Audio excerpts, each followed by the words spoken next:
అన్వర్ మా నలుగురు ఫ్యామిలీ శంకర్ నగర్ మూసా నదిలో ఉంటా. నేను ఆజం హోటల్లో పనిచేస్తా. 600 జీతం.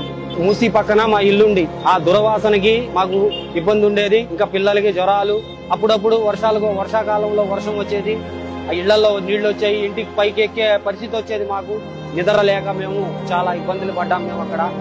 మేము ఇంట్లో ఉన్నాం. ఒక్కసారికి మా ఇంటికి ఎదురు ఆఫీసర్లు వచ్చి నుంచున్నారు. పేరు పెట్టి పిలిచారు. ఎవరమ్మా ఇళ్ళ ఓనర్ ఎవరు అంటే మేము వచ్చాం బయటికి.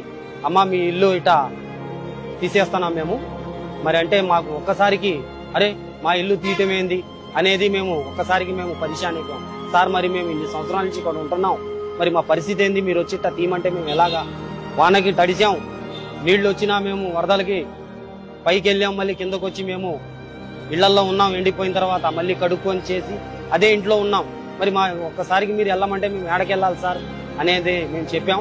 చెప్తే లేదు రేవంత్ రెడ్డి ప్రభుత్వం మీకు ఇల్లు పర్యటక ఇచ్చింది, పిల్లి గుడిసెలు సైదాబాద్ ఆడ మీకు ఒక ఫ్లాట్ ఇస్తారు, అక్కడికి వెళ్ళి ఉండండి, వర్షం ఉండదు. ఇప్పుడు వానలు ఇక్కడ మా ఇళ్లలో వానలు రావు, వరదలు రావు.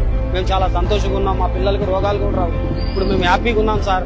నేను నిన్న వెళ్ళి చూసా. నేను మా ఇల్లు ఖాళీ చేసి 2 రోజులు అవుతుంది. అందరూ ఇల్లు ఖాళీ చేసేసారు. ఇప్పుడు ఎంతో ప్రశాంతంగా ఉందాడా. అక్కడ ఇరగొట్టి రేవంత్ రెడ్డి గారు ఏం చేయాలనుకుంటున్నారో ఈ కళ్ళతో ఎదురు చూస్తున్నాం. మమ్మల్ని సంతోష పెట్టినందుకు రేవంత్ రెడ్డి గారికి 100 సార్లు ధన్యవాదాలు.